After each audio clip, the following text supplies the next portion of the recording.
नमस्कार, हामी देखापट्टि विशेषमा छौँ। देखापट्टि विशेषमा यहाँलाई स्वागत छ। 4वटा सुरक्षा निकाय छन् मुलुकमा र 4वटै सुरक्षा निकायले अहिले विश्वव्यापी रूपमा महामारीको रूपमै फैलिएको कोभिड-19 अर्थात् कोरोना संक्रमण यसको महामारीमा सुरक्षाको हिसाबले र सरकारसँग काँधमा काँध मिलाएर काम गरिरहेको अवस्थामा सुरक्षा निकायलाई पनि अहिले चुनौती के आइलागेको छ भने कोरोना संक्रमण जसलाई पनि हुन सक्छ भनेर जुन देखिएको छ। त्यसकारणले विगतमा जस्तो भूकम्प आउँदा, बाढी पहिरो जाँदा या अरू महामारी विपद आइलाग्दाखेरि सुरक्षा निकायहरू अग्रपंक्तिमा गएर जसरी खटिन सक्थे, जनतालाई काँधमा बोकेर पनि उद्धार गर्न सक्थे, त्यो अवस्था अहिले रहेको छैन। किनकि सबैले सचेत भएर मात्रै, दूरी कायम गरेर मात्रै यो महामारीको सामना गर्नुपर्ने छ र त्यसकारणले चाहदा नचाहदै पनि, सचेत हुँदाहुँदै पनि सुरक्षा निकायमा पनि कोरोनाको संक्रमण तीव्र रूपमा फैलिएको छ। यसै पनि ठुलो ग्रुपमा बस्नुपर्ने र सचेतता हुँदाहुँदै पनि कतिपय ठाउँमा स्रोत साधनको कमीका कारणले सुरक्षा निकायका प्रमुख कार्यालयदेखि लिएर बोर्डरमा बसेका अर्थात् सीमामा बसेका सुरक्षाकर्मीमा समेत दिनानुदिन कोरोना संक्रमण बढ्दै गइराखेको छ। अब यति ठुलो संख्यामा काम गरिरहेका सुरक्षाकर्मी र सुरक्षाकर्मीको परिवार कति असुरक्षित हुन जान्छ त। साथै अर्को चुनौती के देखिएको छ भने विभिन्न क्षेत्रमा निषेधाज्ञा छ र अपराध गर्नेहरूले यो मौकालाई अवसरको रूपमा लिएका छन् र सांगठिक रूपमा नै अपराधहरू मौलाइराखेको छ। यस्तो अवस्थामा हामी व्यक्तिले कसरी सचेत हुने, घर परिवार समाजले कसरी सचेत हुने र अपराध गर्नेहरूबाट कसरी बच्ने भन्ने विषयमा पनि आज हामी केन्द्रित रहेर कुराकानी गर्नेछौँ। समग्रमा सुरक्षा निकायको जिम्मेवारी, लापरवाही, सचेत हुनुपर्ने कुरा र अपराधबाट कसरी बच्न सकिन्छ भन्ने विषयमा कुराकानी गर्न हामीले पूर्व डिआइजी केशव अधिकारीलाई हाम्रो स्टुडियोमा बोलाएका छौँ। स्वागत छ सर। धन्यवाद। अब कोभिड-19 को जुन रूपले संक्रमण तीव्र रूपमा सुरक्षा निकायमा पनि फैलिएको छ, यो स्वाभाविक हो कि अस्वाभाविक हो? यहाँलाई व्यक्तिगत रूपमा के लागेको छ? यो यदि हामीले सावधानी अपनाएको भए सुरक्षा निकायको जुन यो तीव्र रूपमा फैलिएको कोरोना संक्रमण अलि बच्थ्यो कि भन्ने लाग्छ? हेर्नुस्, अहिले हामीले आफ्नो जीवनमा कहिले नदेखेको, नभोगेको महामारीसँग साक्षात्कार गरिरहेका छौँ। मैले कोभिड यो पेन्डेमिक सुरु भएपछि 3-4वटा मिडियामा आजभन्दा 1.5 महिना अगाडि पनि मैले बोलेको थिएँ, ठुलो जोखिममा नागरिक त हुन्छ नै, तर सुरक्षाकर्मी चाहिँ नि केही समयपछि ठुलो जोखिममा पर्ने सम्भावना प्रचुर मात्रामा मैले देखिरहेको छु। समयमै सतर्कता नअपनाउने हो भने सुरक्षा निकायबाट ठुलो चाहिँ नि के अरे क्षति बिहोर्नु पर्ने अवस्था चाहिँ आउन सक्छ भनेर मैले पहिलेदेखि नै बोलिरहेको थियो। त्यो स्वाभाविक जस्तो अहिले देखिएको छ। किन छ भन्दाखेरि तपाईँको चिकित्सकहरू अहिले 2टा वर्ग, नागरिक त ठुलो समाजमा हुनुहुन्छ नै, ठुलो सङ्ख्यामा हुनुहुन्छ होइन, यसबाट चाहिँ नि एफेक्टेड होइन, तर अझ प्रत्यक्ष रूपले जनतासँग फ्रन्ट लाइनमा गएर काम गर्ने भनेको चिकित्सक होइन, स्वास्थ्यकर्मीहरू र सुरक्षाकर्मीहरू। चिकित्सकहरूको चाहिँ नि तपाईँको टार्गेट चाहिँ नि एकदमै छोटो छ। टार्गेट चाहिँ नि प्रष्ट रूपले देखिन्छ। के भन्दाखेरि उहाँहरूसँग आउने कोभिड संक्रमित वा संक्रमणको सम्भावना भएकाहरू होइन, उहाँहरूको त टार्गेट त एकदम क्लियर छ कि। तर सुरक्षाकर्मीको कहाँ छ? सर्वसाधारण होइन, विभिन्न वर्गका व्यक्तिहरू, तहका व्यक्तिहरू, नेता, अभिनेता सबैसँग चाहिँ नि सुरक्षाकर्मीले फेस गर्नुपर्ने अवस्था छ। त्यस्तो अवस्थामा राखिएको रहेका सुरक्षाकर्मीहरूलाई तदनुरूपकै चाहिँ नि मेडिकल सुरक्षाले घेरिनु पर्ने हो कि होइन? होइन, तपाईलाई म भनौँ, यहाँ तपाईसँग इन्टरभ्यू दिन आउनुभन्दा अगाडि मैले पहाड, हिमाल, तराईका विभिन्न 8-10वटा जिल्लाका जिम्मेवार व्यक्तिहरूसँग टेलिफोन संवाद गरेर यहाँ आएको छु होइन। हामीहरू ब्यारेक सिस्टममा बस्छौँ होइन, तपाईँको एउटै समूहमा एउटै 15 बाई 15 को रुममा, 20 बाई 20 को रुममा होइन, यति बस्नुपर्छ, यति व्यक्ति चाहिँ नि बस्ने भन्ने मापदण्ड हामी कहाँ हुँदैन।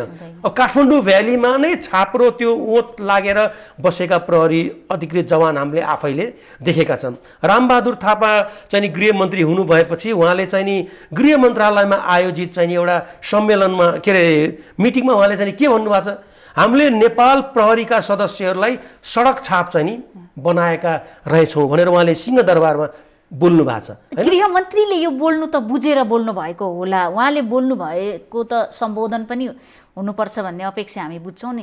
गृहमन्त्रीलाई नेपाल प्रहरी या सुरक्षाकर्मीहरू सडक छापको अवस्थामा छन् भन्ने महसुस हुनु भने त त्यसपछि त सकारात्मक सङ्केत देखिनु पनि हो नि, त्यो त देखिएन। देखिनु हो तर देखिए मैले पटक पटक के भन्ने गरेको छु भने राज्यको अग्रपङ्क्तिमा रहेको शान्ति सुरक्षा राख्ने मुलुकमा अग्रपङ्क्तिमा रहेको चाहिँ नि निकाय भनेको नेपाल प्रहरी हो। यो सुरक्षा निकायलाई प्राथमिकतामा कहिले पनि राखिएन।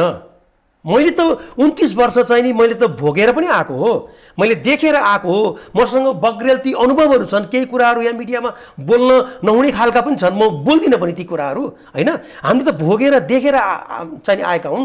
त्यो कुरा त उहाँकै मुखबाट पनि त आएको छ नि, त्यसपछि पनि त सुधारका केही सङ्केतहरू देख्नुपर्ने हो। उहाँको मुखबाट आउनु भनेको गम्भीर कुरा हो नि, हो त गम्भीर कुरा हो। तर त्यसमा चाहिँ नि एड्रेस चाहिँ नि भए जस्तो त मलाई लाग्दैन। फेरि उहाँले बोलेको केही समय पछि मुलुक चाहिँ नि सङ्क्रमण पनि गयो होइन, स्वास्थ्य उसमा पनि गयो, त्यसले गर्दा अझ कति समय लाग्ने हो रिकभर हुन, त्यो एउटा पार्ट छ। तर सुरक्षाकर्मीलाई यसरी जा मर भनेर छाडेको हो कि जस्तो भान चाहिँ नि हुन्छ। अहिले यो भान भएको छ, पब्लिकले पनि त्यही भन्छ। मलाई के भन्यो भने आज सर हामीले मागेर अब हाम्रो निकाय अब हेडक्वार्टरमा विनियोजित बजेट स्वास्थ्यको लागि त के होला र भन्नुहोस् न होइन, शान्ति सुरक्षाको लागि विनियोजित बजेटबाट सायद व्यवस्थापन गरेको होला अथवा थप अहिले केही गएको होला, त्यो म भन्न सक्दिनँ। तर आजको मात्र एउटा इक्जाम्पल हेरौँ न, प्रहरी अधिकृतहरू के भन्छन् भने मास्क चाहिँ नि च्यात्तिसक्यो, पुरानो भइसक्यो, थोत्रो भइसक्यो। एउटा त के भन्छन् भने चिकित्सकहरूले 1-2 चोटि लाएको मास्क चाहिँ नि प्रयोग गर्यो भने प्रभावकारी चाहिँ नि हुँदैन। त्यस्तो मास्क हामीले चाहिँ नि लाएर आइरहेछौँ, त्यो पनि सम्बन्धित सरकारी निकायले दिएको छैन, हामीलाई मागिरहेछन्। सरकारी निकायबाट पनि अलिअलि त गएको होला होइन, नगएको त भन्दिनँ, तर मागेर हामीले चाहिँ काम चलाइरहेछौँ। कतिसम्म माग्ने, कतिसम्म पैसा माग्ने कि भिख माग्ने। अब यहाँनिर एउटा गम्भीर प्रश्न के उठ्न जान्छ भने जो आम जनताको सुरक्षामा खटिएका छन्, नेपाल प्रहरी दोस्रो घेरामा सशस्त्र प्रहरी, तेस्रो घेरामा नेपाली सेना छ र चौथो पनि छ होइन। अब उहाँहरू जो उद्धारका लागि हुनुहुन्छ, अहिले राहत वितरण गरिराख्नु भएको छ, पानी पुर्याइराख्नु भएको छ, सुरक्षा दिइराख्नु भएको छ, निषेधाज्ञालाई सपोर्ट गर्न चेक जाँच गरिराख्नु भएको छ भनेपछि जनताको चौतर्फी काममा डाइरेक्ट इन्भल्भ हुनुहुन्छ। उहाँहरूसँग सुरक्षित मास्क नहुनु र सरकारले मास्क नै लाएर सुरक्षित हुने भनेर भनिराख्दाखेरि जो जनताको सबैभन्दा बढी काममा संलग्न छ, सुरक्षा निकाय अर्थात् नेपाल प्रहरीकै कुरा गरौँ, उहाँहरूसँग मास्क नहुनु भनेको त कोरोनालाई संस्थागत रूपमा लाग भन्नु सरह होइन? त्यही हो एकदमै। हेर्नुहोस् है, अब ब्यारेक सिस्टम मैले अघि तपाईँलाई यसो कुरा छुवाएको थिएँ, हामी ब्यारेक सिस्टममा बस्छौँ होइन।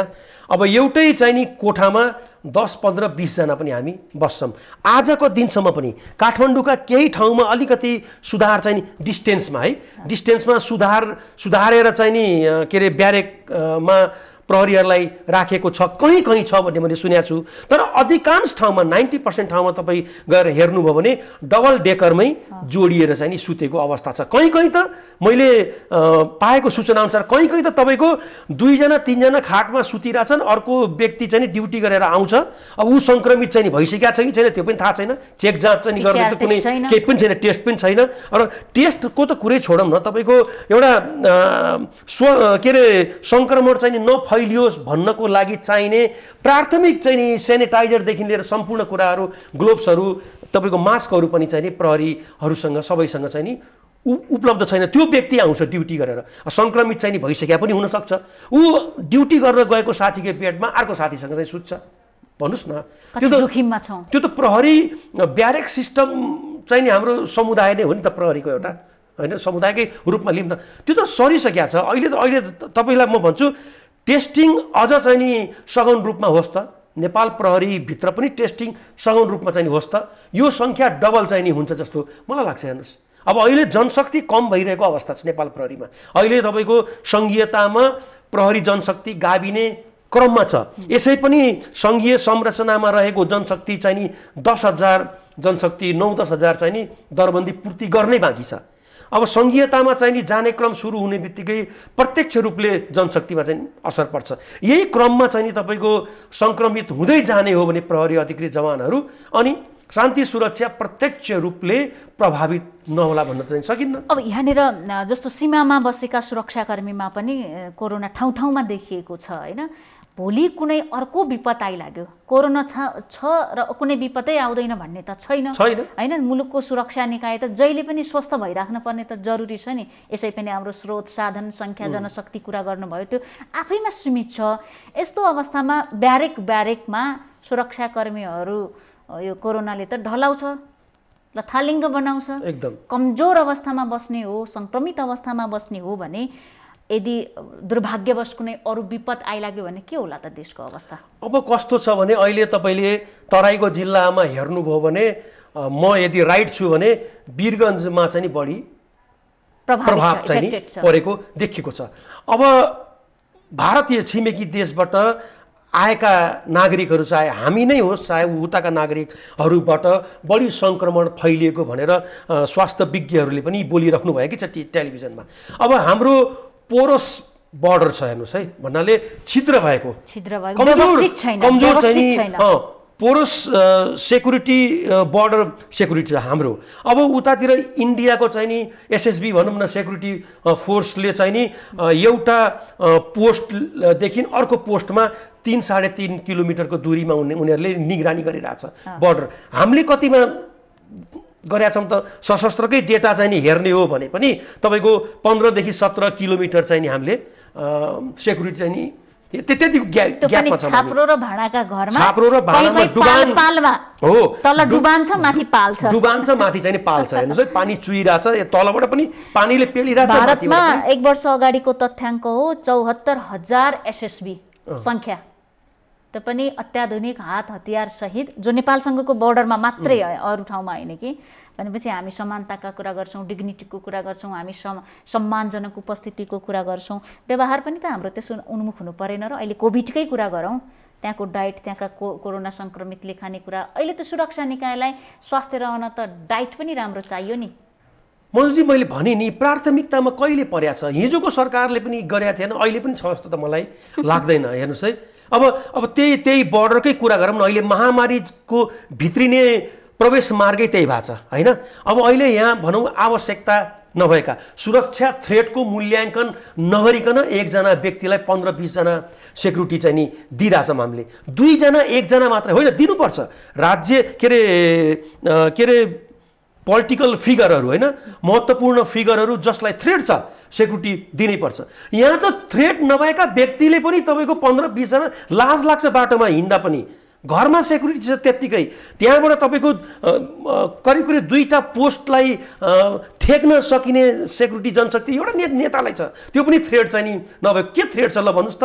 थ्रेट भएकोलाई दिनुपर्छ। त्यसमा पनि त्यो जनशक्ति झाडु पोचादेखि घरका गमला समला स्याहार्नेदेखि नातेदारको सेवा गर्नमा पनि प्रयोग गरिएको छ। अब तपाईँको थ्रेट एसेसमेन्टै हुँदैन, 6 महिनामा हुनुपर्ने, ढिलो भयो भने पनि वर्षमा हुनुपर्ने थ्रेट एसेसमेन्ट हो, त्यही आधारमा चाहिँ नि डिप्लोयमेन्ट हुनुपर्छ। एसेसमेन्टै छैन, तेरो सनातन हिसाबले जुन गरिआएको छौँ त्यही छ। हेर्नुहोस् प्रहरी किन यो बारेमा चुप छ त? यहाँले भन्नुभएको कुरा प्रहरी अधिकारीहरू या प्रहरीको सङ्गठन त एउटा यति 6 दशकभन्दा लामो इतिहास बोकेको सङ्गठन हो नि, एउटा आँट त हुनु पर्यो नि। आवश्यकता छैन भने किन दिने? निर्देशन मात्रै मान्ने हो र प्रहरी? मैले यही त भन्छु, पटक पटक यही भन्छु। तपाईँको भिआइपी सेक्युरिटीको बारेमा मिडियाले बोलाउँदा म यही बोल्छु, प्रहरी महानिरीक्षकहरूले पनि बोल्नुपर्छ होइन। थ्रेटको निड बेसमा दिने हो नि, कसैको रहर पुरा गर्न। नेपाली जनताको करबाट सेवा सुविधा लिइराखेका सुरक्षाकर्मीलाई कसैको रहर र पुरा गर्नका लागि त सुविधा दिनुपर्छ भन्ने त गलत कुरा हो नि। हो, एउटा राज्यका महत्त्वपूर्ण व्यक्तिहरूलाई राखेर 2 घन्टे 3 घन्टे सेसन चाहिँ नि एउटा लिनु पर्यो। अहिले हजुर के अरे लिडरहरूको थ्रेटको स्तर यो छ है, यो छ। त्यसले गर्दा हामीले जति चाहिँ नि जनशक्तिहरू निश्चित गरेका छौँ, दिएका छौँ उहाँहरूलाई, त्यो चाहिँ नि आवश्यक छैन भनेर कन्भिन्स गर्नुपर्छ, मनाउनुपर्छ र उहाँले पनि मान्नुपर्छ। किन प्रहरी महानिरीक्षकले मात्रै मानेर भएन, माथावर त उहाँको त गृह मन्त्रालय हो होइन। गृह मन्त्रालयले आँखा चाहिँ नि नझिम्काउँदासम्म नक्सल चाहिँ नि एक कदम पनि के अरे बढ्न सक्दैन, किनभने सबै त्यही छ पावर होइन। त उहाँहरूले पनि यो कुरा मैले थप प्रश्न यहाँले गम्भीर कुरा गर्नुभयो। हजुर, नक्सल आफ्नो इसारामा, आफ्नो दिमागमा, आफ्नो योजनामा चल्न सक्दैन, अर्थात् प्रहरी प्रधान कार्यालय आफ्नो क्षमताले चल्न सक्दैन भन्ने कुरा हो। आन्तरिक नक्सलको आन्तरिक प्रशासनमा त चाहिँ नि राजनीतिक नेतृत्वबाट हस्तक्षेप हुन्छ।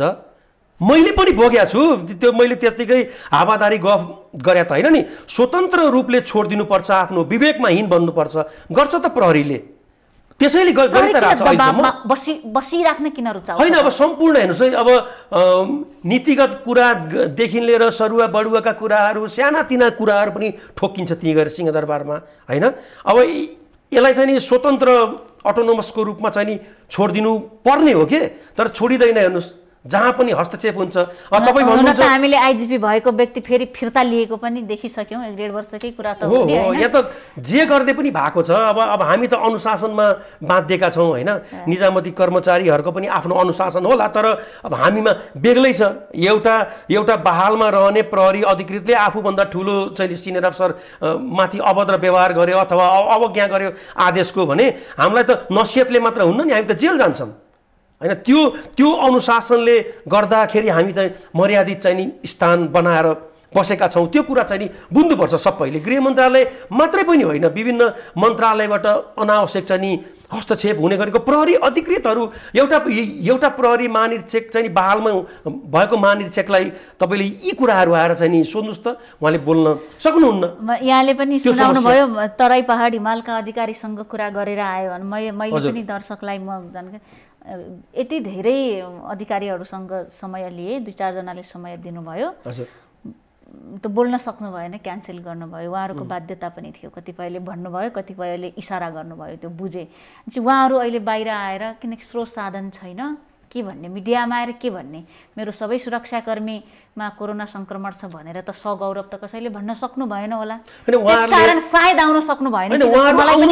आउनुपर्छ, बोल्नुपर्छ, मर्यादामा रहेर होइन। आफ्नो चाहिँ विभागीय अनुसार के अरे उसलाई भङ्ग नहुने गरेर बोल्नुपर्छ। उहाँहरूले नबोल्ने भने कसले बोल्ने?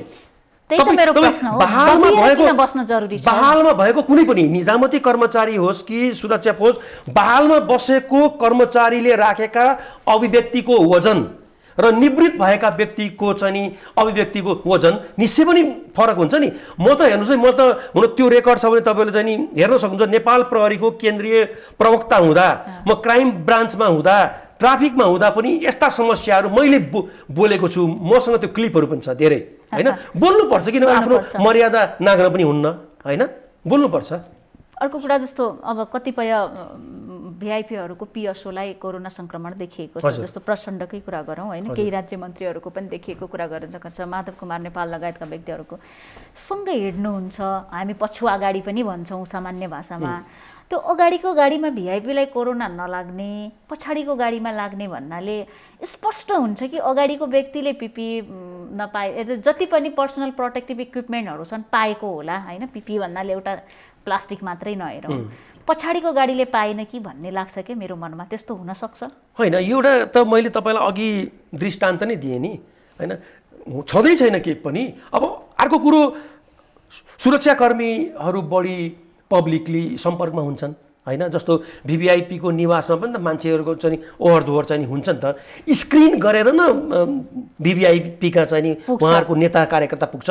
त्यो स्क्रिनिङ गर्ने गेटमा त हाम्रो सुरक्षाकर्मी छ नि त होइन। त्यसले गर्दा बढी जोखिममा उनीहरू हुने स्वाभाविक नै हो होइन। तर यो जोखिमलाई पनि त तपाईँको रोक्न त सकिन्छ नि। उनीहरूलाई चाहिनुपर्ने स्वास्थ्य सामग्री दिने हो भने रोक्न त सकिन्छ नि।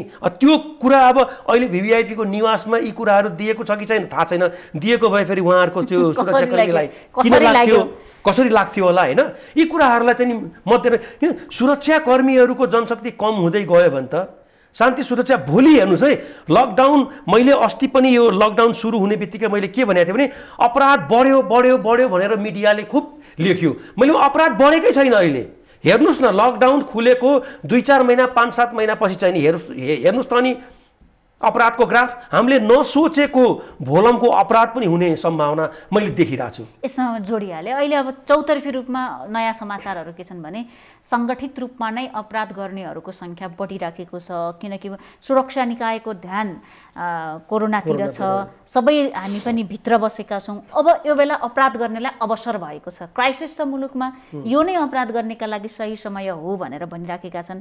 अब यहाँले यो भनिदिनुहोस् कि यसलाई कसरी अवसरको रूपमा अपराध गर्नेहरूले प्रयोग गरिराखेका छन् र हामीले बुझ्न के जरुरी छ, राज्यले के नीति ल्याउनु पर्ला त यो बेला हामीले? हेर्नुहोस्, सबै राम्रो कुरो गर्नुभयो। म त के भन्छु भने हाम्रो समाज अपराधको नर्सरीको रूपमा रहेको छ।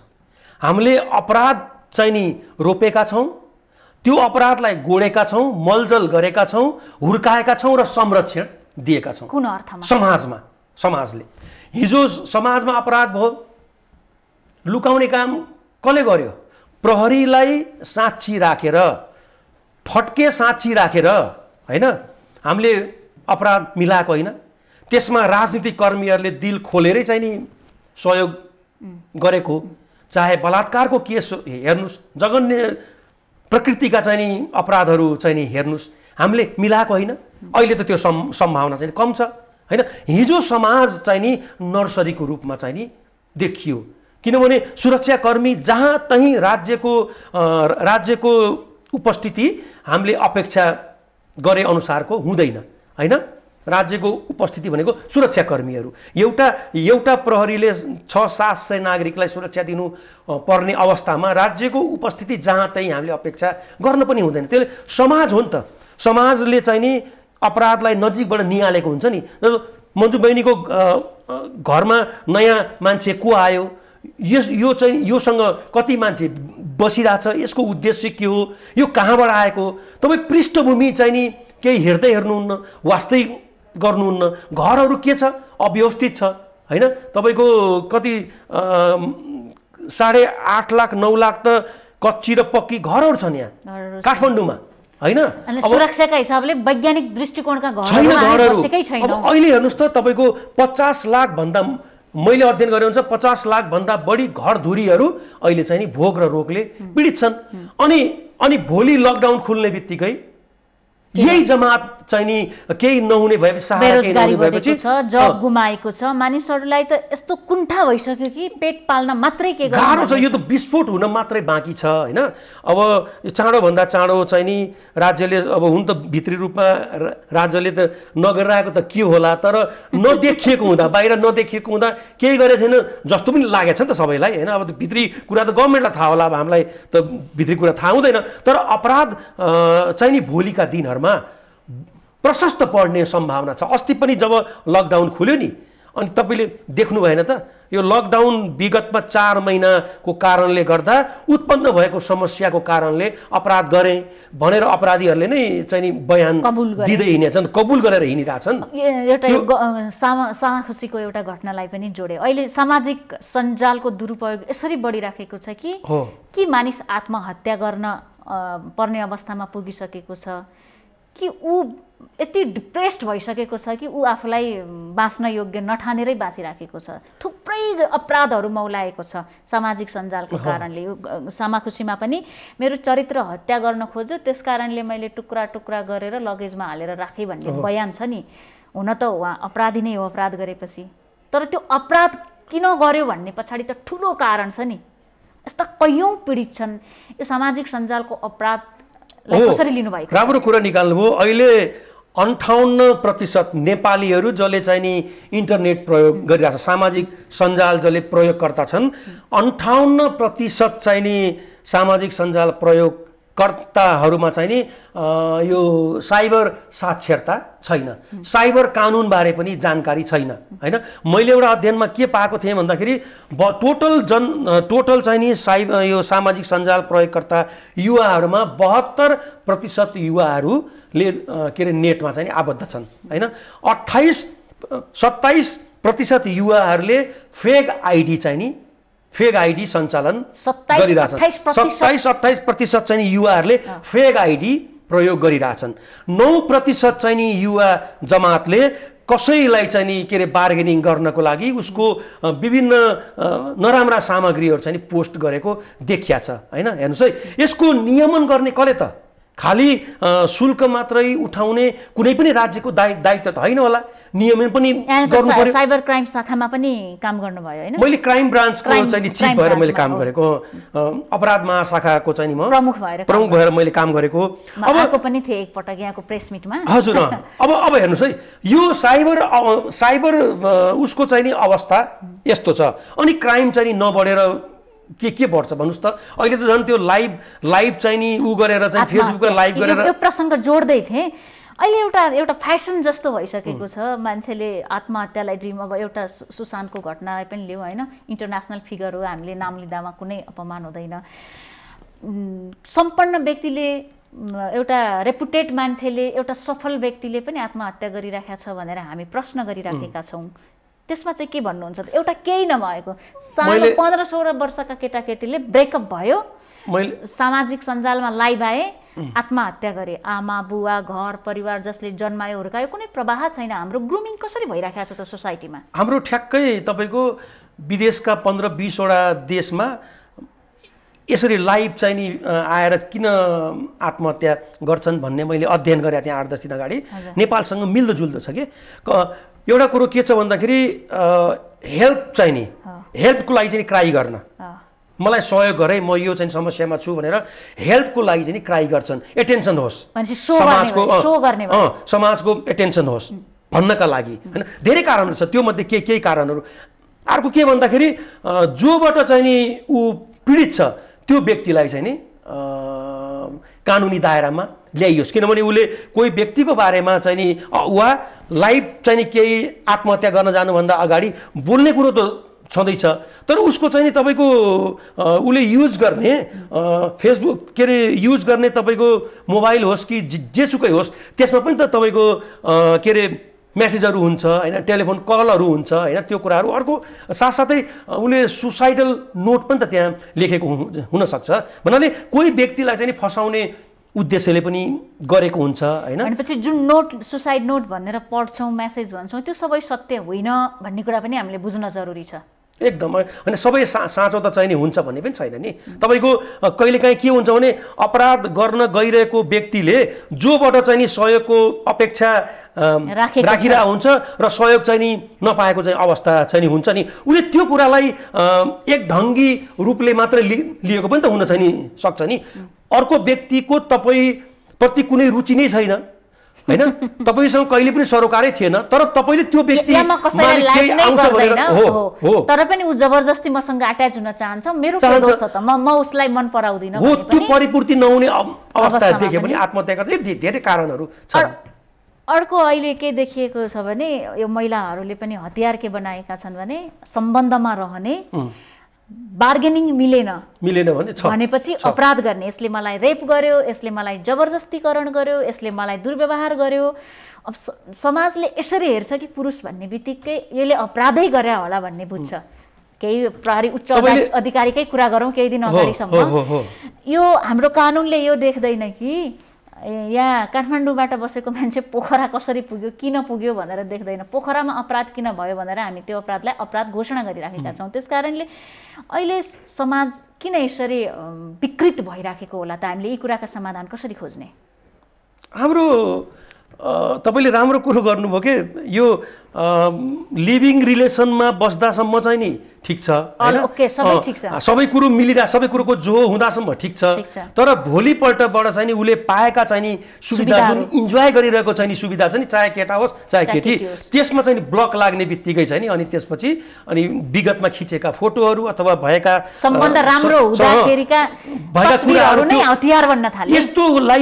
यस्तो प्रवृत्तिलाई रोक्नको लागि हेर्नुस् कडा कानुन आउनुपर्छ। अहिले मैले केही समय अगाडि मात्र एउटा अध्ययन के गरेको थिएँ भन्दाखेरि सर्वोच्च अदालतले केही समय अगाडि मुद्दा व्यवस्थापन, मुद्दा नयाँ मुद्दा व्यवस्थापन सिस्टमलाई चाहिँ नि इन्ट्रोड्युस चाहिँ नि गरेको छ क्यारे केही अदालतहरूमा चाहिँ नि सुरु भएको छ जिल्ला स्तरीय। त्यसमा चाहिँ नि के छ भन्दाखेरि मुद्दाको प्रकृति र अवस्था हेरेर त्यसलाई चाहिँ नि यो मुद्दालाई यति समयमा भन्नाले 6 महिना 12 महिना 18 महिना यो 3 फेजमा चाहिँ नि मुद्दाको प्रकृति र अवस्था गम्भीरतालाई हेरेर चाहिँ नि मुद्दा छिनोफाने गर्ने भन्ने यो राम्रो कुरा चाहिँ नि आएको छ हैन। र यो जुन तपाईले भन्नुभयो नि कुरा मिलुन्जेलसम्म ठिक छ, तर कुरामा चाहिँ नि केही उ भइहाल्यो भन्ने अनि फोटो पोस्ट गर्ने यो गर्ने अनि आत्महत्या गर्ने बार्गेनिङ गर्ने यसलाई पनि सम्बोधन हुने गरेर चाहिँ नि कानुन अलि के रे फास्ट ट्र्याकबाट जाने कसरी हुने त? अब थाहा छ कि गलत काम गरिराखेको छु, जिम्मेवार व्यक्तिबाट यस्तो भइदिँदा त समाज त त्रसित हुन्छ, समाज त निराश हुन्छ नि। मैले भनेको तपाईलाई यही हो, साइबर साक्षरताका अभियानहरू चाहिँ ल्याउनु पर्यो नि अगाडि। खालि के रे तपाईको सेवा सुविधा चाहिँ नि शुल्क लिएर उपलब्ध गराइदिने, त्यसलाई नियमन नै नगर्ने। मैले त धेरै पटक भनेको छु तपाईको यौन शिक्षा सम्बन्धी चाहिँ नि पाठ्यक्रमहरू तल्लो लेभलका के तहबाट आउनु पर्यो, नर्सरी लेभलमा सम्भव छैन ठिक छ, स्कुल लेभलबाट चाहिँ नि आउनु पर्यो र त्यस सम्बन्धी कानुन के छ त भन्ने कुरो कलेज लेभलमा चाहिँ नि त्यसलाई चाहिँ नि के रे गराउनु पर्यो। ताकि मान्छेलाई धेरै रहस्यमय कुरा हो भनेर जसरी हामीले यसलाई चाहिँ समाजमा खुलेर कुरा गर्नु हुँदैन, यसबारे बोल्नु हुँदैन, यसबारे हामीले परिवारमा छलफल गर्नु हुँदैन भनेर जुन हाम्रो एउटा अहिले पनि कन्जर्भेटिभ सोचाइ छ नि, त्यसै कारणले अपराध बढी भइराखेको हो कि भन्ने लाग्दैन? होइन छ, त्यो तपाईको समाजको चरित्र कसरी सुधार गर्ने हैन, समाजमा रहेका व्यक्तिको चरित्र कसरी सुधार गर्ने भन्ने सम्बन्धमा काउन्सिलिङको चाहिँ नि गर्ने तपाईँ एनजिओ त्यहाँ छ नि त, प्रशस्त छ नि त। अनि त्यो एनजिओको काम चाहिँ नि तारे होटलमा बसेर चाहिँ नि पावर प्रेजेन्टेसन गरेर जुन दात्री राष्ट्रबाट रकम चाहिँ नि आएको छ नि त्यसलाई त्यसको क्लिप चाहिँ नि पठाउने मात्रै काम हो त, बामे सर्नु पर्दैन। एउटा प्रसङ्ग जोडे, घरको समस्या बनेको छ अहिलेको पबजी भन्ने गेम जो हरेक व्यक्तिहरू एडिक्ट भइसकेका छन्। मलाई त आधाभन्दा बढी त साइको नै लाग्छन् मेरो भाषामा भन्ने हो भने। अब हामी यसलाई बच्चाले इन्जोय गरिराखेको छ, बच्चाले मसँग केही मागेको छैन, ऊ बिजी छ भनेर हामी जसरी उसलाई ओपनली खेल्न दिइराखेका छौँ नि, ऊ त अरू समयमा पनि नर्मल बिहेभै गर्न छोडिसकेका छ। यो संसदसम्म पुगेको कुरा हो। यो कति खतरनाक हुन सक्छ, यहाँलाई के लाग्छ? धेरै खतरनाक हुन्छ यो। तपाईको राज्य त पछि जोडिन्छ हैन, सुरुमा आउने को त भन्दाखेरि अभिभावक हैन, परिवार आउँछ। अभिभावकीय निगरानी खोइ, तपाईको राज्यलाई मात्रै सबै कुरा चाहिँ नि छोड्न हुँदैन, दोष दिन पनि हुँदैन है। तपाईको हाम्रो घर परिवारको मूली पनि त एउटा चाहिँ नि जिम्मेवार व्यक्ति हो नि त। उहाँहरूले अभिभावकीय निगरानी चाहिँ नि राख्न सक्नु भएको छ त? अहिले तपाईँले भन्नुभयो ती सञ्जालहरू प्रयोग गर्ने हाम्रा बाल के रे मनोविज्ञानमा चाहिँ के छ भन्दाखेरि लाइक आएन, कमेन्ट आएन भनेर सुसाइड गरेको छ। अहिले भारतमा मात्र अस्ति 2 हप्ता अगाडि एउटा भर्खरको युवा केटाले लाइक र चाहिँ कमेन्ट नआएको भएर चाहिँ नि सुसाइड आत्महत्या गरे। के ऊ गर्यो हेर्नुहोस् है। त अभिभावकीय निगरानी खोइ, जिम्मेवारी खोइ छोड्दिने। मेरो चाहिँ नि के अरे नानीहरूले चाहिँ नि टिकटकमा यति राम्रो चाहिँ नि अभिनय गरेछ अथवा विभिन्न माध्यमबाट चाहिँ नि ऊ चाहिँ नि पुरा एक्टिभ छ भनेर त्यतातिर ध्यानै नदिने हो भने त तपाईँको हाम्रो बालबच्चाहरूको मनोविज्ञान चाहिँ नि कतातिर जाला ल भन्नुहोस् त?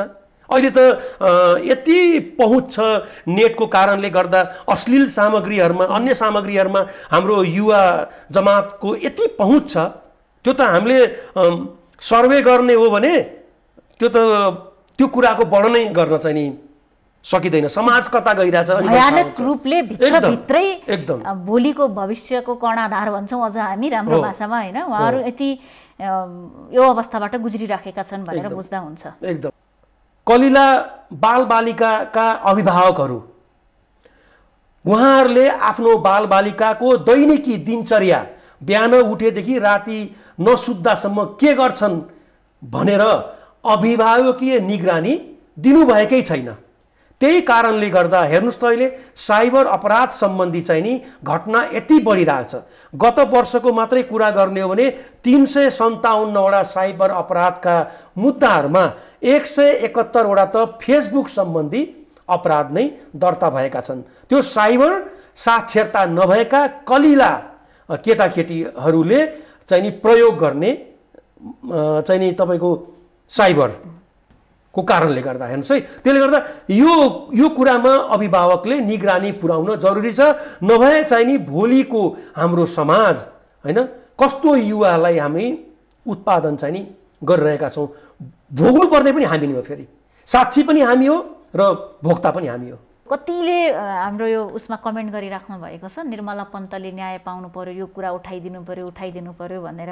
अहिले नयाँ हाम्रो आइजिपी साहबले पनि भन्नुभएको छ यो कुरालाई फेरि म आफ्नो ढङ्गले गर्छु भनेर, सर्वे गर्छु भनेर। अब जो प्रहरी अधिकारीहरू हुनुहुन्थ्यो उहाँहरूले सफाई पाइसक्नु भएको छ। यो घटनालाई चाहिँ यहाँले कसरी लिनुहुन्छ त? यहाँ पनि अब पूर्व प्रहरी अधिकारी भएको निर्मला बलात्कार र हत्या प्रकरणको बारेमा मैले पनि अब 20औं पटक बोलिसकेका छु हैन टेलिभिजनहरुमा।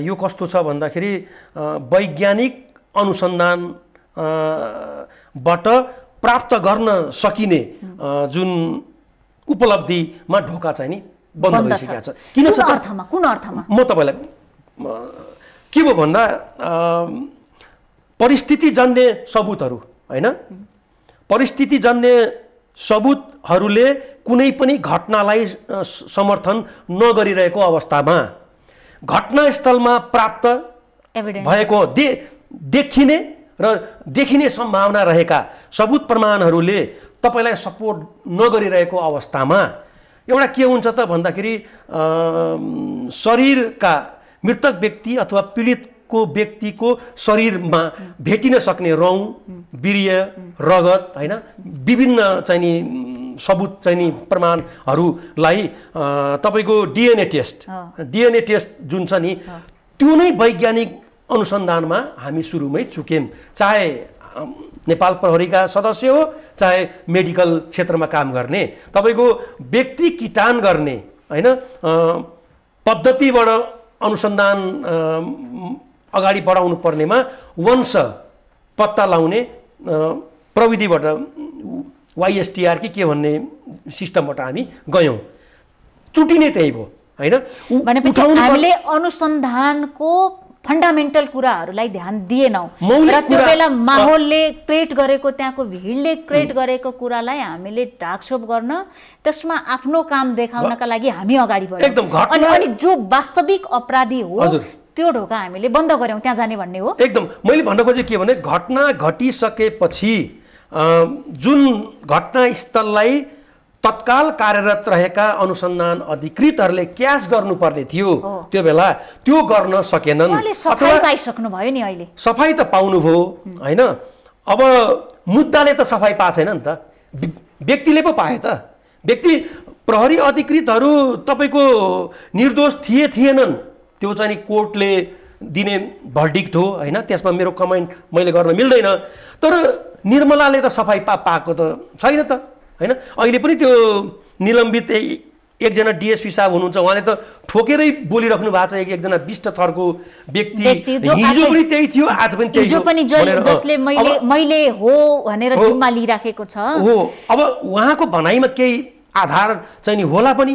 मैले पनि यहाँनिर एउटा कुरा के त्यहाँको भेडले पनि के भन्यो भने यो कुरालाई पोलिटिकल्ली हेर्न खोज्यो कि पार्टीले झन्डा लिए यहाँदेखि गए, त्यहाँ धुनधान गरे।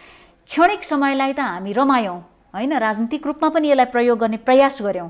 तर हामीले यहाँले भन्नुभयो जस्तो वास्तवमै निर्मला पन्तलाई न्याय दिने गरी, उनको परिवारलाई, उनको आमालाई, अझ म विशेष गरी आमालाई भन्छु है, उनको प्यारेन्ट्समा पनि न्याय दिने गरी हामी लागेनौं कि भन्ने लाग्दैन?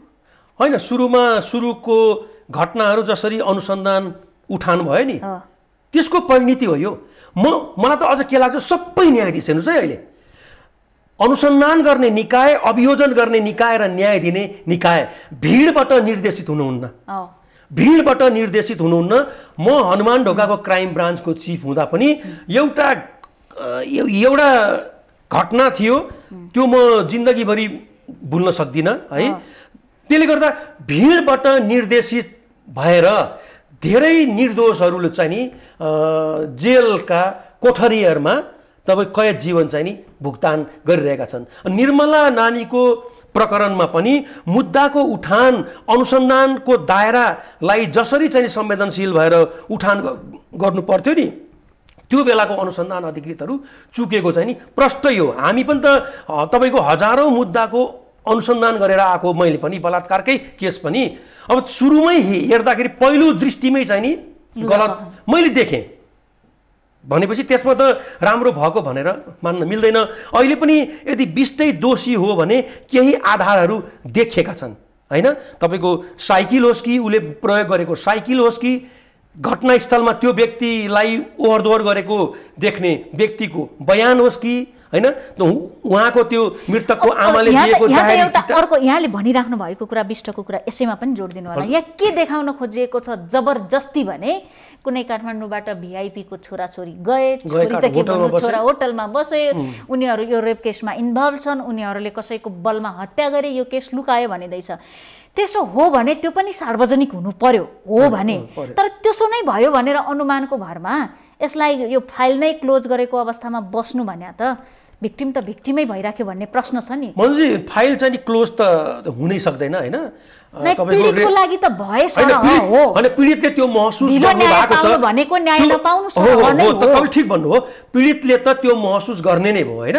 तर जघन्य मुद्दाका तपाईको कर्तव्य ज्ञानका फाइलहरू चाहिँ नि क्लोज चाहिँ हुँदैन। अफिसियली क्लोज भयो भने हैन कि हजुर निर्मलाको आमालाई त्यो न्याय पाएन भन्नु न्याय नपाउँदा त्यो लाग्छ नि त। कोही बोल्दैन हिजो पो उनको आमरण अनसनमा मानिसहरू फोटो खिच्न गए, आफ्नो ब्यानर देखाउन गए, आफ्नो उपस्थिति देखाउन गए, कोही भोलि भोट आउला भनेर गए, कोही साँच्चीकै समवेदना दिन पनि गए होला हैन। क्षतिपूर्तिको रकमले 10 लाखले किन्न त सकिदैन, छोरी आउँदैन र न्याय पनि किन्न त कहाँ सकिन्छ र हैन। उनको लागि बन्द भए सरह होइन एकदम हो। अब के गर्नु पर्ला त नेपाल प्रहरीले? हैन अब शैलेश थापा आइजी साहब को मलाई लाग्छ पहिलो प्राथमिकतामा यो मुद्दा छ जस्तो लाग्छ। मैले पनि सुनेको छु धेरै ठाउँहरुमा छ, उहाँले पक्कै पनि निर्देश गरिराख्नु भएकै होला। अब एउटा त के हुन्छ भने अहिले अलिकति के हो भने भर्खर मात्रै अदालतले बाटो खोलिदिएको छ हैन। जस्तो कुनै पनि व्यक्तिलाई आरोप लगाएर मुद्दा चाहिँ नि चलिरहेको अवस्थामा सम्मानित अदालतमा मुद्दा विचाराधीन रहिरहेको अवस्थामा चाहे त्यो व्यक्ति तारिखमा छुटेको होस् हैन, तर त्यो व्यक्तिकै कारणले हो भनेर तपाईको कुनै मुद्दा चाहिँ नि विचाराधीन रहिरहेको अवस्थामा रहेको त्यो व्यक्तिलाई फेरि पक्राउ गरेर बयान लिन चाहिँ नि मिल्दैन हैन, त्यो पाइँदैन। अब अहिले अलिकति अदालतले बाटो खोलिदिएको छ, केही दिन त भयो नि हैन, पक्कै पनि अनुसन्धान चाहिँ नि तीव्र गतिमा अगाडि बढ्या होला जस्तो मलाई लाग्छ। रञ्जन कोइराला पावरमा छुट्यो, पदमा पैसामा छुट्नु भयो भनेर भनिराखेका छन्। म यहाँलाई यो प्रसङ्ग पनि जोड्न चाहन्छु। सुरक्षा निकायको पावर यो हदसम्म हुन्छ कि कुनै अपराध गरेको व्यक्तिले न्याय किन्न सक्छ? सक्दैन, त्यो कुनै हालतमा सक्दैन। अब यो अदालतबाट भएको निर्णय त अहिले विवादमा पनि छ हैन। अब यसमा मैले त के बोल्नु, तर यसले समाजलाई चाहिँ नि के दिशानिर्देश भोलि के नजिक म भनौँ त्यो घटना अब वास्तविकता त उहाँहरूलाई पनि थाहा होला हैन, मैले यसमा बढी बोल्दिनँ, तर समाजमा यसले पारेको प्रभाव हेर्नुहोस् त। त्यो घटना भएको तेस्रो दिन म घरको छतमा आफ्नै घरको छतमा निस्केँ माथि, अनि मेरा सराउन्डिङ मेरो घरको चाहिँ छिमेकीहरूले उहाँहरू पनि छतमा हुनुहुन्थ्यो। अनि मलाई सर खोइ म्याडमलाई हेरौँ त कहाँ हुनुहुन्छ भन्नुभयो। किन हैन, हाम्रा त अब डिआइजीहरूसँग पनि डर लाग्न थाल्यो, एकचोटि चाहिँ नि म्याडमलाई चाहिँ हेरौँ त बोलाइदिनुहोस् त भन्नुभयो। त्यो मलाई चाहिँ नि एउटा भनौँ न उहाँहरूको त जस्ट त्यो मसँग एउटा मजाक हो, तर यो राज्यको हिसाबले मजाकको रूपमा यो उहाँले जुन शब्द राख्नुभयो नि त्यसको सन्देश हेर्नुहोस् त के होला। त्यो मुद्दा के हो थाहा छैन है, अझ पनि अदालतलाई पुनरावलोकन गर्ने भनेको छ भएको छ, त्यसमा म बोल्न चाहन्न उहाँ चाहिँ संलग्न हो कि होइन हैन, त्यो चाहिँ पछि होला। तर यसले राम्रो सन्देश त चाहिँ नि कहाँ गएर भन्नुहोस् त, जाँदैन नि। अब सुरक्षा निकाय जो अग्रपङ्क्तिमा छ, तपाईँ भन्नुहोस् न, एउटा तपाईँलाई जन्माउने बुवा आमालाई जन्म दिने चाहिँ नि बाउ आमालाई त्यही छोराले गएर घाँटी चाहिँ थिचिरा हुन्छ कहिलेकाहीँ देखिया छ नि हैन। अस्तिको घटना छ, बाउको हत्यामा छोरा पक्राउ गरेछ, बाउको घाँटी थिचिरहेको बेलामा चाहिँ नि बाउले के भन्छ, पुलिस पुलिस भन्छ। ल हेर्नुहोस् त कति नजिक रहेछ त छोरा र बाउको सम्बन्धमा पुलिस प्रति भरोसा भयो नि। एउटा तपाईँ डिएनए टेस्ट गर्नुहोस्, उसकै रगत चाहिँ नि मिल्छ त्यो छोरासँग, आफूले जन्माएको हैन। गोडा लुलो होला कि जन्मिने बित्तिकै हात खुट्टा लुलो होला कि भनेर आमाले त्यस्तै तेल लगाएको हैन। एउटा रेखदेख त्यस्तो सघन निगरानीमा हुर्केका के अरे बच्चाले बाउ आमाको घाँटी थिच्न जाँदा उहाँहरूले पहिलो शब्द के प्रयोग गर्छ? पुलिस पुलिस भन्नुहुन्छ हैन। त्यसरी समाजले मर्यादा दिएको, विश्वास गरेको, भरोसा हैन ठानेको संस्थाले नै तपाईँको अपराधको क्षेत्रमा होस् कि जुनसुकै चाहिँ नि क्षेत्रमा होस् नागरिकलाई चाहिँ नि के अरे पीडित बनाउन थाल्यो भने त त्यो संस्थाको औचित्य कहाँ रहेर? एउटा हेटौडाको घटना पनि जोड्न खोजे, हुन त अदालतको फैसला भइसकेको छ बुहारीवाला, तैपनि एउटा समाजको प्रवृत्ति पैसासँग जोडिएको हो। यहाँले अपराध कति मौला छ भनेर भन्नुभयो। एकदम हेर्नुस्, पैसाकै लागि छोरा मरेको 6 महिना भइसकेको छैन, बुहारीलाई बलात्कार गर्ने प्रयास गर्ने, अझ शिक्षित परिवारको ससुराबाट यो कुरा हुन्छ, थिचेर मारिन्छ। आफ्नो पनि छोरी छ घरमै, तर अर्काको छोरीलाई के अरे सिलौटाले थिची मार्न सक्ने हाम्रो दिमागमा के यस्तो भूत छ कि हामी यति अपराध गर्न सक्छौँ? अहिले के भएको छ भन्दाखेरि तपाईँ युरोप, अमेरिका, एसिया हैन तपाईँको अफ्रिकी देशहरूको चाहिँ नि अध्ययन गर्नुहोस्, हाम्रै देश पनि अध्ययन गर्नुहोस्, 4 कारणले चाहिँ नि अपराध भएको पाइन्छ। प्रमुख कारणमा चाहिँ आर्थिक कारण तपाईँले भन्नुभयो, दोस्रो तपाईँको कारणमा अनहेल्दी लभ रिलेसन, तेस्रो कारण डिजिटल प्लेटफर्म, चौथो कारण चाहिँ नि द्वेष, रिस, इबी हैन इगो, यी सम्पूर्ण कारणले गर्दा चाहिँ नि क्राइम चाहिँ नि अकर भएका छन्। तर पहिलो कारणमा चाहिँ नि आर्थिक कारण छ। झन् मैले अघि पनि सुरुमा एकदम अर्थले अपराधलाई मौलाउँदैछ र हामी गोडमेल गर्दैछौँ भन्ने कुरा हो। एकदम अब हेर्नुहोस्, अहिले लाखौंको संख्यामा बाहिरबाट हामी आएका छौँ हो, बाहिरबाट आएका छौँ र अहिले 10-15 वर्षको बिचमा त्यो जनशक्ति जुन चाहिँ नि बाहिर थियो त्यसको रेकर्ड चाहिँ हामीसँग छैन, पुलिससँग चाहिँ छैन, अद्यावधिक रेकर्ड हामीसँग छैन। उनीहरू कुन पृष्ठभूमिमा यहाँबाट गएका थिए कामको खोजीमा र त्यहाँ 10-15 वर्ष 5 वर्ष बस्दासम्म उनीहरूको चाहिँ नि अवस्था अपराधमा संलग्न थिए कि अथवा काममै थिए, केही छैन नि रेकर्ड। अहिले आएका छन् हैन।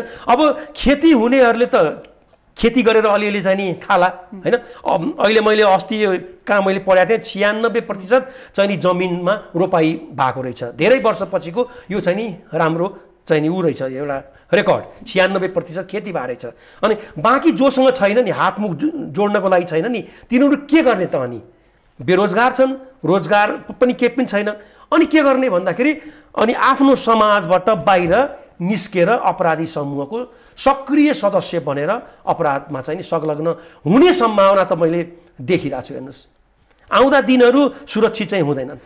त्यसले गर्दा प्रहरीको निगरानी अब यसरी कोरोनाले प्रहरी थलिँदै गयो हैन, र खालि ध्यानै प्रहरीको चाहिँ नि निगरानी कोरोनामा भयो र टेक्निकल तपाईँको के अरे अनुसन्धानतिर टेक्निकल सपोर्टमा चाहिँ नि प्रहरीलाई ढाल्न सकिएन भने त तपाईँको समाज चाहिँ नि यो कोरोनाकै कारणले गर्दा पनि है बाई प्रोडक्ट भनौँ न घटनाहरू यति हुन्छन् अब हेर्नुहोस्। त्यसले गर्दा समयमै चाहिँ नि निगरानी गर्नुपर्छ। अलिकति युट्युबतिर पनि जोड्न खोजेँ।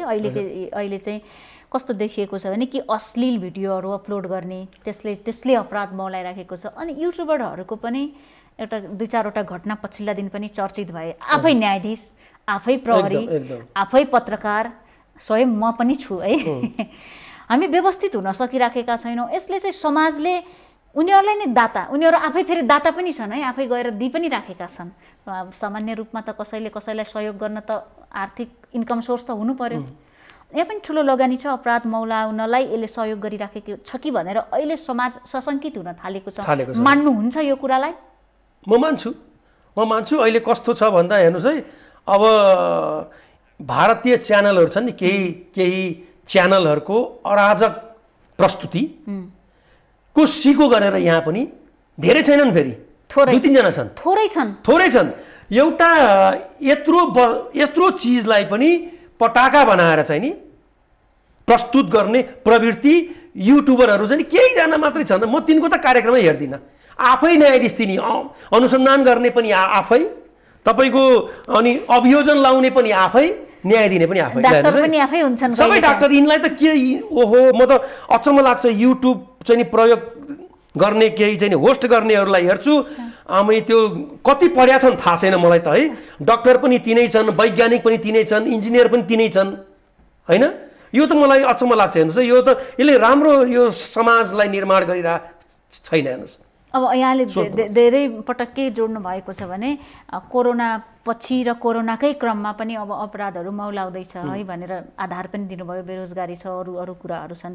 अब प्रहरी सङ्गठनभित्र सचेत कसरी हुने त? यहाँले भनिहाल्नुभयो कोरोनाले थलिए आफै सङ्कट, भोलि अर्को विपद आए के गर्ने त? मानौ 72 सालको जस्तो भूकम्पै आयो या चाइना र इन्डियाको रिलेसन बिग्रिँदैछ, त्यहाँ कुनै अप्रिय घटनाहरू घट्न थाले, यो त राज्य हो, राज्यले त धेरै दूरसम्म सोच्नुपर्छ नि होइन? प्रहरीले के गर्ने त? प्रहरीले सचेतना अपनाउन के गर्ने भन्ने कुरो प्रहरी जवानसम्मलाई शिक्षा छ है, तर उसलाई त्यो कुरा नलेजमा छ, तर त्यो के अरे तपाईँको सुरक्षित रहनको लागि चाहिने उपकरणहरू, स्वास्थ्य उपकरणहरू तपाईँले दिनुहुन्न भने उसँग त्यो शिक्षा हुँदाहुँदै पनि त्यसले डज इट म्याटर राख्दैन, त्यसले म्याटरै गर्दैन, त्यो दिनु पर्यो नि त। अब अहिले त तपाईँको सेक्युरिटीलाई चाहिँ नि एकदम प्रायोरिटीमा राख्नुपर्छ हेर्नुहोस् है।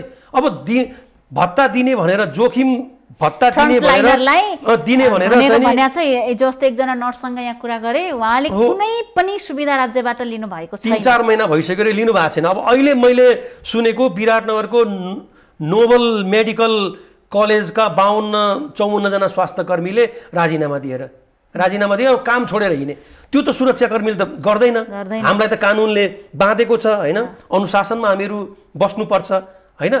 अनि सुरक्षाकर्मीलाई अनुशासनभित्र राख्न पनि त उसको ज्यानलाई चाहिँ जोखिममा त चाहिँ पार्न त भएन, दिनु पर्यो। म केही दिन अगाडि थापाथली ट्राफिक क्यूमा थिएँ, अगाडि एउटा भ्यान थियो प्रहरीको। अब हुन त कहिलेकाहीँ मैले नै पुरानो मास्क लगाएको पनि हुनसक्छ, मलाई बाध्यता हो कि जस्तो लाग्यो, मैले प्रसङ्ग बस जोडिहालेँ। यति एकदम मैलो मास्क, यहाँ चुडामुनि राख्नु भएको छ, के खाइराख्नु भएको छ। अनि म सोच्दै थिएँ कि मास्क पर्याप्त मात्रामा दिएको भए हामीले मैले तपाईँलाई देख्दाखेरि मैले मास्क लगाइनँ भने बेइज्जत होला कि भन्ने डरले मात्रै लगाएको जस्तो देख्छु कि यसलाई कसरी लगाउने, यसको अर्थ के हो, यसलाई कसरी निकाल्ने, कसरी यसलाई डिस्पोज गर्ने भन्ने कुरामा हामी लगभग जेरोकै शून्यकै अवस्थामा छौँ कि जस्तो लाग्छ। प्रहरीमा पनि त्यो छ। र अर्को कुरा मैले सँगसँगै जोडिहालेँ, मेरै नातेदारभित्र पनि सँगै बसेको व्यक्तिलाई कोरोना लाग्यो प्रहरी सङ्गठनमा, अर्को व्यक्तिको PCR टेस्ट भएको छैन। सोध्छ फोन गरेर तपाईँलाई लक्षण देखियो भनेर, लक्षण देखिने बेलासम्म त परिवारमा 10औं ग्यादरिङ भइसक्यो हुन्छ। हो कहिले PCR टेस्ट गर्ने त? मैले भने तपाईँलाई सुरुमा होइन, यो PCR टेस्ट चाहिँ नि यसलाई प्रायोरिटीमा राख्नु परेको, प्राथमिकता दिनु पर्यो, प्रहरीहरूका ब्यारेकमा दिनु पर्यो। डबल डेकरमा चाहिँ सुतिरहेछन्, अहिले पनि आजका दिनसम्म पनि डबल डेकरमा सुतिरहेछन्। 15x15 को कोठामा कतिजना चाहिँ सुत्ने त्यो शिक्षा छैन होइन, बस्न बाध्य छ। त्यहाँ नसुतेर पनि कहाँ जाने? अहिले त के भएको छ भन्दा केही ठाउँहरूमा के गरेका छन् भन्दा मैले सुनेको है, अब वेरेज यो कहाँसम्म चाहिँ साँचो हो, अहिले गण गुल्म प्रदेश प्रहरी कार्यालयहरूको चाहिँ 50% चाहिँ नि कार्यालयमा चाहिँ नि बस्ने, 50%ले चाहिँ डेरा लिएर बसेका छन्। डेरा त हुन पहिला पनि लिन्थे होइन, अहिले डेरामा बसेका छन् र त्यो डेरामा बस्ने व्यक्तिहरू चाहिँ नि कार्यालयमा नआउने, फोनबाटै हाजिरी लिने होइन। र निर्देशन केही छ भने हलदार मेजरले, सुबदार मेजरले आफ्नो तालुक कार्यालयहरूको चाहिँ नि नीति निर्देशन केही छ भने फोन मार्फत चाहिँ नि सुनाउने, ताकि उनीहरू चाहिँ नि सुरक्षित हुनु भनेर। तर यो उपाय ठिक हो त? सुरक्षा निकाय यसरी टाढा बस्नु सुरक्षित हुन होइन, टाढा बस्नु होइन, सम्पर्कमै छ नि, सुरक्षाकर्मी त सम्पर्कमै छ होइन। यो पनि त एउटा उपाय हो नि त। अब तपाईँ स्वास्थ्य सामग्री यदि भएन भने विकल्पको रूपमा प्रयोग गर्न सक्छौँ, तपाईँ स्वास्थ्य सामग्री पनि नदिने होइन, आऊ ब्यारेकमा बस हामी तपाईँलाई सुरक्षा दिन्छौँ पनि भन्न नसक्ने होइन। अनि त्यो विकल्प उहाँहरूले चाहिँ नि व्यवस्थापन गर्नु भएको छ भने त्यो राम्रै हो नि। यो कुरालाई पनि ध्यान जाओस् सबैको। अब यहाँ एउटा सचेत नागरिक पनि हो। अहिले हामी उपत्यकामै देशको 20-25% कोभिड-19 को इन्फेक्टेडहरू काठमाडौँमा मात्रै छन्। हिजो अस्ति वीरगञ्ज अगाडि थियो, आज काठमाडौँ अगाडि छ। परिस्थिति भयावह हुन सक्छ भनेर विश्व स्वास्थ्य सङ्गठनको नेपाल प्रतिनिधिले पनि भनिसक्यो, हामीले देखिसक्यौँ होइन।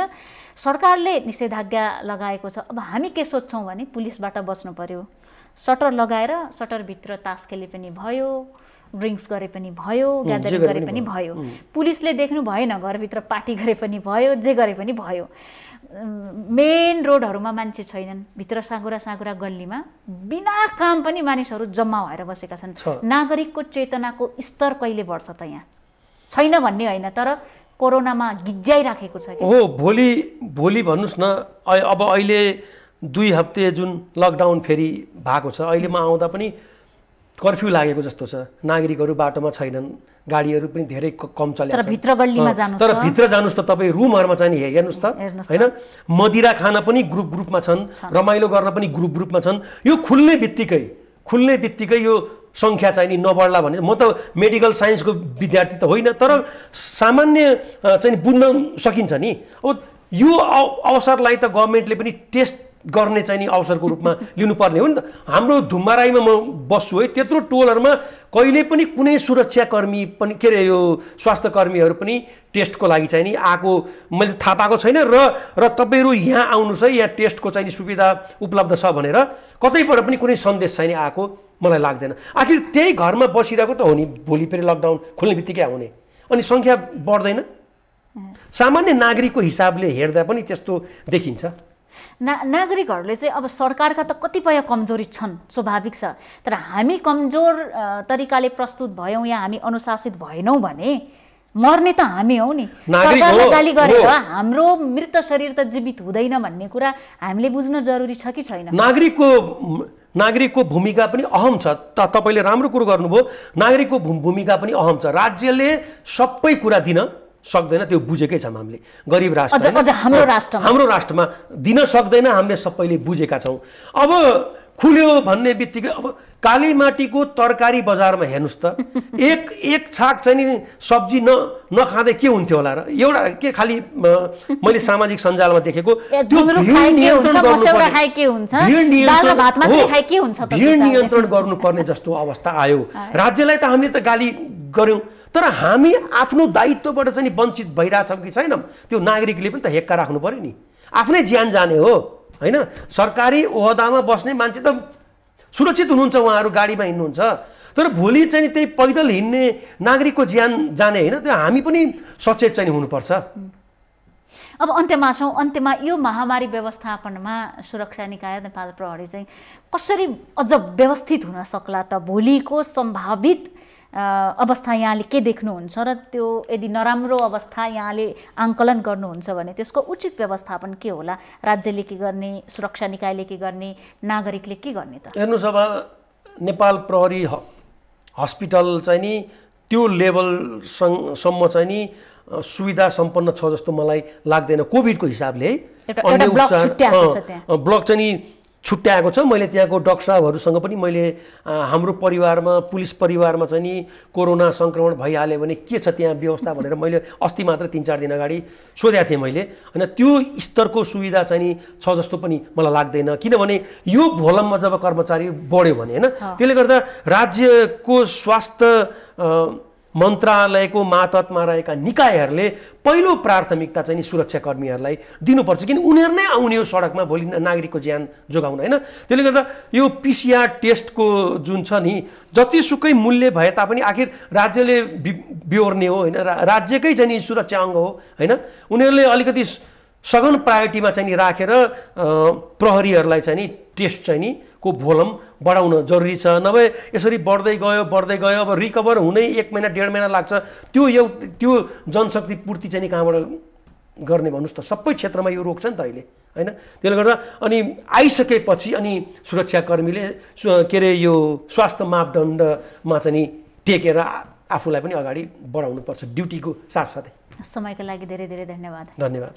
हामी देखापट्टि विशेषमा थियौँ, कुराकानी गरिरहेका थियौँ पूर्व DIG केशव अधिकारीसँग। चारवटै सुरक्षा निकायमा कोरोना सङ्क्रमितको सङ्ख्या बढ्दै गएको छ र यति बेला सरकारसँग कसरी काम गर्न सकिन्छ भनेर कोरोना यो महामारीको समयमा सुरक्षार्थ खटिएका सुरक्षाकर्मीभित्र या ब्यारेकभित्रको अवस्था अलिकति भयावह बन्दै गएको अवस्थामा हामीले उहाँसँग भोलि के हुनसक्छ त हामीले यदि समयमै सचेत भएनौँ भने स्रोत साधनको हिसाबले, राज्यको चासोको हिसाबले, तदारुकताको हिसाबले चाहिँ कसरी यसलाई व्यवस्थापन गर्न सकिएला र कोरोना समयमै अर्थात् कोरोना महामारीकै बेलामा अपराध गर्नेहरूका लागि अवसर भएको छ, अपराध बढ्दैछ भनेर भनिराखेको तथ्यले नै भनेको अवस्थामा यसलाई कसरी व्यवस्थापन गर्न सकिएला भन्ने विषयमा आज हामीले कुराकानी गऱ्यौँ। देखापट्टि विशेषबाट आज सबै बिदा चाहन्छौँ। भोलि नयाँ पात्रका साथ उपस्थित हुनेछौँ।